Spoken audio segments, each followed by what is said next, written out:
Hi everybody, I'm Vanessa Cruz, and today I'm going to teach about calculus. But please don't run away screaming, because I promise you it's not that scary.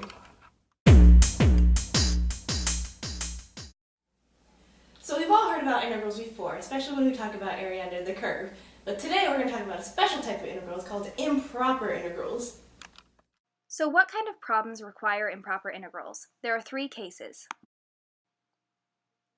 The first case is where one of the bounds goes to infinity.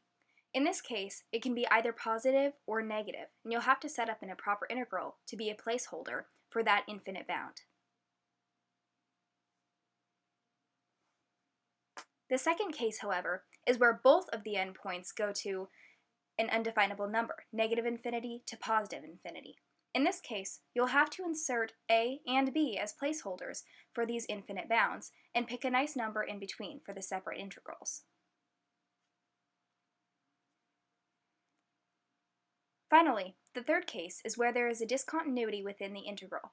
In this case, you'll have to insert a placeholder for this discontinuity and then create an improper integral with b as a placeholder.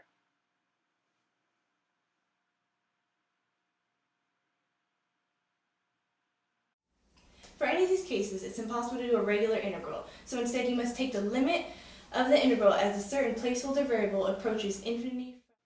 To give an example of an improper integral with infinite bounds, we have a problem where the bounds go from negative infinity to positive infinity. So to set it up, it's the integral from negative infinity to infinity of e to the x dx. So we choose a good value in between. So for here, we'll choose 0. So the limit as a approaches negative infinity of the integral of a to 0 of e to x dx plus the limit as b approaches positive infinity, the integral of 0 to b e to the x dx, and then you'll continue solving. So sometimes you have complex integrals that are just too difficult to solve out in any normal way. So instead we must use a technique called the comparison test, which uses a simpler function that you can solve out in an easier manner to prove the convergence or divergence of the gross function that you have. And now we have the comparison technique. To begin, we have the theorem. The theorem is that if you let f be a continuous function defined on the interval from a to infinity, such that f of x is greater than or equal to 0 for all x on the interval from a to infinity. Suppose that there is another function g such that f of x is less than or equal to g of x, and such that ellipsis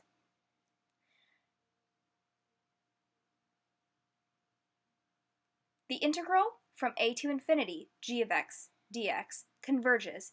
Then we also know that the integral from a to infinity f of x dx converges.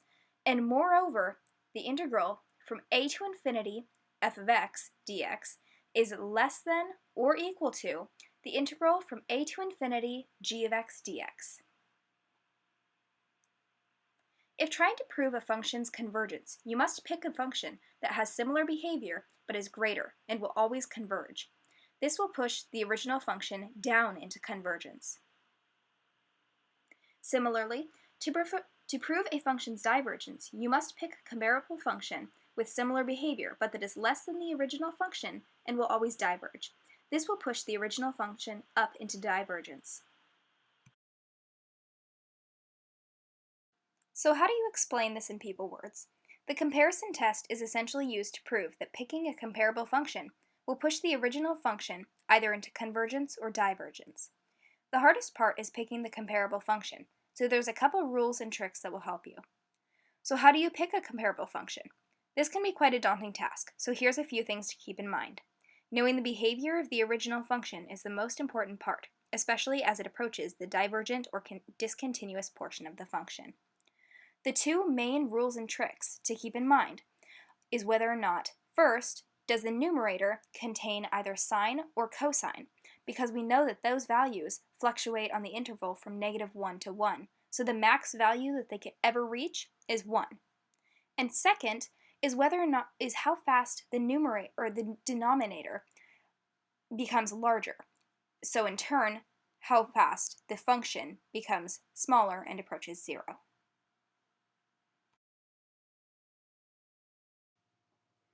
With the first rule, where sine or cosine exists in the numerator. We know that because sine and cosine fluctuate back and forth on the interval from -1 to 1, the max value that they will ever reach is 1. So when choosing a comparable function, we can simply replace the sine x factor with 1 and create the now comparable function of 1 over x squared. So because that is so much easier to integrate, we can then substitute that back into the original integral and simply perform the integration process with that, and then continue with the improper integral process, but using a much simpler function, and then evaluating, using the comparison rules that we discussed earlier, whether or not that original function actually converges or if it diverges. So you see here that we are simply continuing the integration process. And here we took the integral and are ready to perform the next step, which is performing the FTC from 1 to b. This is how improper integrals work, by taking that substitute value and simply continuing to perform the process, just with that letter inserted, so that we can then evaluate the limit to find the estimate value that it would approach if it were an actual value and not an undefinable boundary.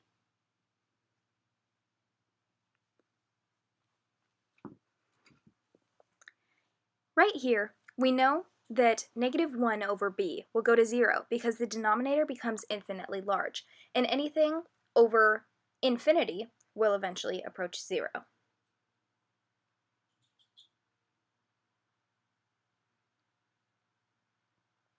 Therefore, we can determine, because that piece becomes 0, the only thing left is 1, so the limit of that function is then 1. So therefore, we know that 1 over x squared converges, and in turn, the original function also converges. The second rule is that we must keep in mind how quickly the denominator approaches 0. It's good to find something that's easier to integrate, like e to the x, or if you have x, you can take it down to x, or if you have x squared, you can take it down to x, because we still know that it approaches in a similar fashion. So in this case, we'll substitute 1 over x plus e to the x with 1 over e to the x, which can also be written as e to the negative x. In this problem, we'll continue with the integration process by creating an improper integral with the limit as b approaches infinity with the rest of the integral. But by substituting that comparable function, it will be much easier to integrate and perform the FTC.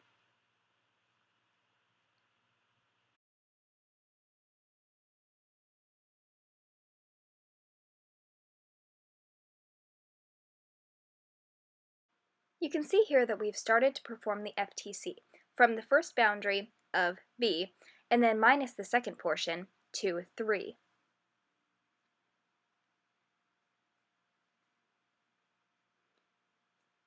When evaluated as a limit, we can see that the first part, -1 over e to the b, will approach 0. And then the second portion, e to the -3, is actually a constant. So because the first portion will go to 0, it will effectively cancel out, leaving just the constant, which becomes a limit, and because it is a finite number, we know that 1 over e to the -x converges. Therefore, we also know that 1 over x plus e to the x, which is the original function, also converges.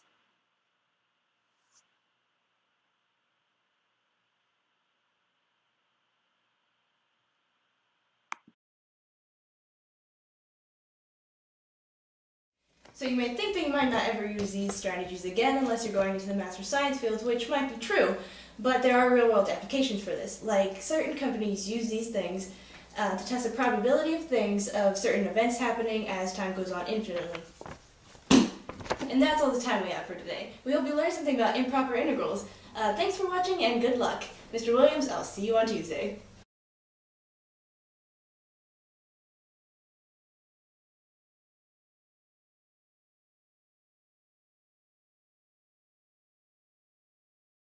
Can't talk ever! This is the worst thing I've ever done in my life. Okay. Worse than Donner Party? Let's go back and watch it. No. And the bacon. Can you still roll it? She's like, try. Practice just run. roll, like. Oh jeez. And then, yeah, you have to, like, If you had like one big burst, that kind of worked.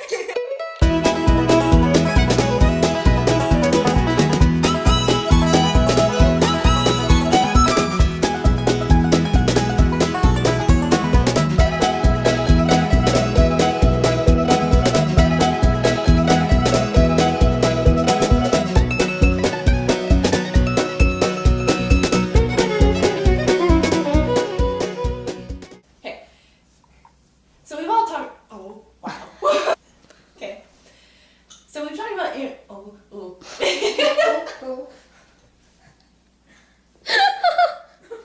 Okay. For any of these cases, oh wow. I have to take the limit. See? Cue cards. Because I suck. Sure, Paula. Dude, I'm freaking bad. Johnson, D-A-W-S-O-N. Nothing. Ooh, super shaky. Wow. I almost dropped it, so 7845. shaking him is better than dropping it. That's true. I think that you might not use this ever again,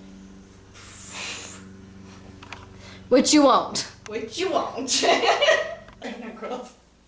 Thanks for watching. Good luck. Mr. Williams, I'll see you on Tuesday.